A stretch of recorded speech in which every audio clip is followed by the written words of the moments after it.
Hi guys, and welcome back for another video. So today I am going to be updating my scrapbook.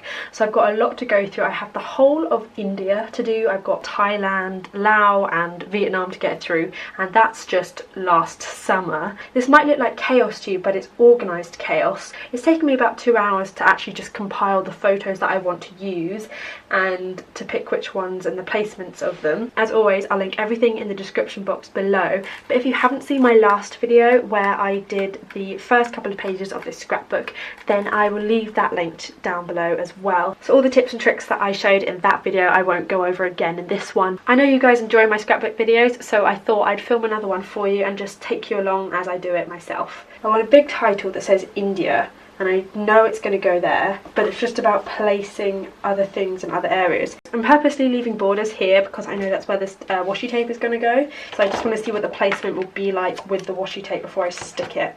So for the title, I thought I'd keep it within the Indian theme and use a gradient from a dark green to a yellow using my stapler pens. It definitely would have been better to use watercolours, but I was a bit lazy to get them out because, as you can see, my desk is already rather full. Here I'm also using the cardboard stickers that I made for my last video. As I'm writing it freehand, I'm writing the captions a few times just to see which writing looks best and which fits the theme of the page. There's a company called clipmatic.co.uk that basically sells these little clips which you can stick onto the corners so that your stuff can go into ring binders. I not only use these for scrapbooking but also for revision and my uni work, as I can stick in my mind maps and extra worksheets in. Again, these will be linked below. For a lot of this stuff I would actually just use glue rather than masking tape, but I don't have any glue, so that's why I'm making do with masking tape. Something that looks quite good when scrapbooking is writing with a white gel pen on a black or dark photo. The contrast is really nice, and I like the idea of annotating photos or drawing arrows or making a title or writing where you are. It just makes it a bit more interactive. I also decided to write the titles on the envelopes, as every page would have their own envelope with stuff that doesn't fit on the page or isn't very aesthetically pleasing but has good memories to it. For example, birthday cards. I've even got laundry receipts in some of the envelopes and just some extra photos. So you can pick up packs of pattern cards from any art shop, but this one came from the works. I spoke about the importance of borders in my last video, but something I did here was I just ripped up a small piece of white paper into 8 pieces, and then I stuck that around the photo to create contrast with the brown and the white. It makes the photo stand out more than if I was just to stick it straight down onto the brown paper. You can also see that I'm using stickers to stick down my photos and my paper, just because I was getting a bit sick of the double-sided tape. Also, you can see that underneath the envelope I am making a piece of white paper the same size, just so that I can write a hidden message, and also looks tidier than if it didn't fit the envelope and there was corners sticking out at one size, or if it was too long or too short. Also, for continuity, it's quite good if you keep the fonts the same for the titles, just so you know that it's all part of the same kind of holiday. The specific chapters or places within India, those pages aren't as full as the first introductory page, as I personally find that they look better, not so busy and overwhelming. This is when I take more of the minimalist approach. Also, just to be aware, a lot of my time while scrapbooking is taken up with just placing things in the right position. It does take a long time to find out what goes best where and how it fits. I kind of see it like a game of Tetris. That way it's more of a challenge rather than a boring chore. For example, this colourful receipt, I just folded it into a concertina so that it could fit on the page rather than having to put that in the envelope, because it was nice and bright and vibrant. And for this title, I'm using the sticker that I made in my last video and just marking out the dimensions to make sure that the title fits in with the spacing. I've also done a video on how to improve your handwriting and which fonts I like to use when I'm scrapbooking, so I'll leave that below if you haven't seen it. It's quite a simple, straightforward video with just a few of my favourite fonts. Just so I don't waste stickers, I decided to cut this one into 4 to create a right angle so I could stick the corners down, so I'm basically getting 4 for the price of 1 with just 1 sticker. Also, the stickers that I'm using here are from Paper Chase, and they're really good just to fill any empty spaces if you're bored with using washi tape. The good thing about stickers like this is that they come on a clear sheet of plastic, so that I can see what it would look like when I've placed it down and if it will fit. Also, with the things that I put in the envelopes, I might write on them so I remember the significance, or maybe an extra funny anecdote or something like that. I found this map in the airport by the tourist stand. It's quite good because it adds colour and it adds context to where you're staying. So you can circle points on the map to show where you've been, and it's again just more interactive.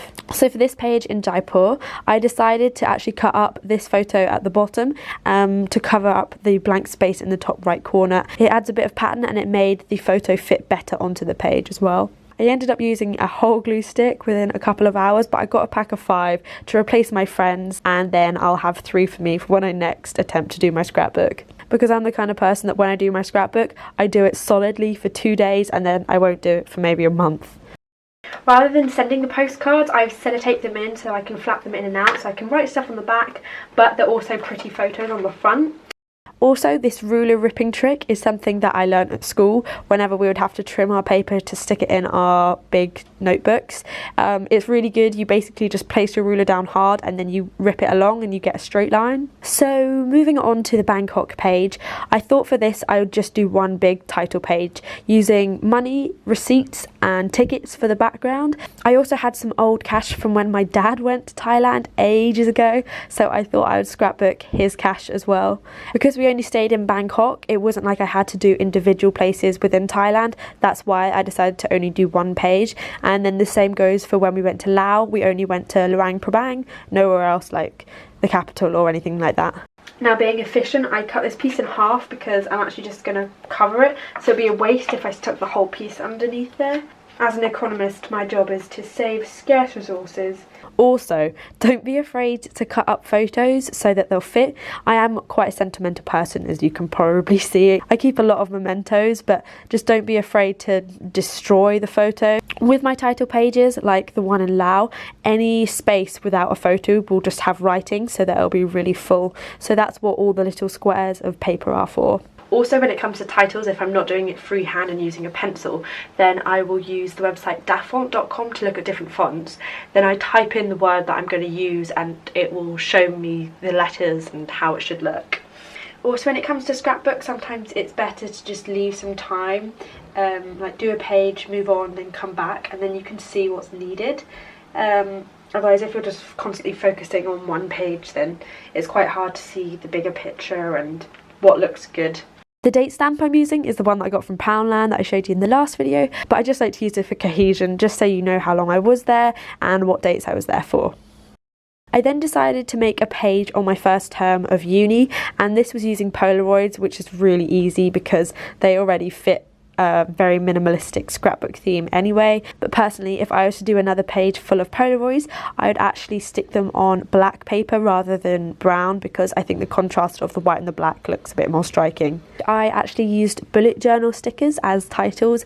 They were just to give me headers and some inspiration on what to write and about how I was feeling about the term and any good stories.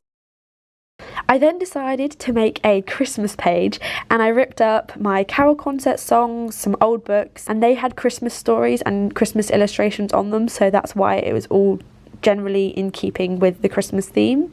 With this, it's carved, so it can be quite hard to stick, so what I do is I use my nail to basically rip off some of the layers so it's a bit thinner.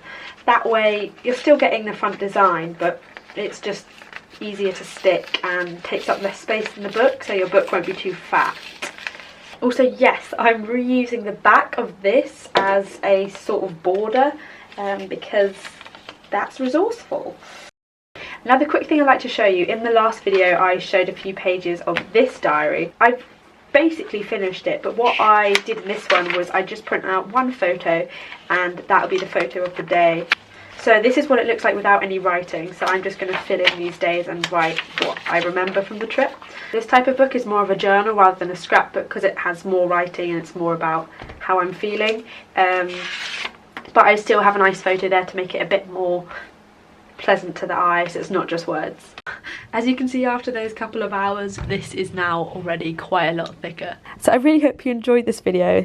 It was about 6 hours worth of footage all put into a 10-11 minute video. If you did find the video helpful, then please do give it a big thumbs up and feel free to subscribe for more videos on this channel every week. If you've got any scrapbooking questions, feel free to leave them in the comments below, and I will see you next week. Have a lovely day. Goodbye.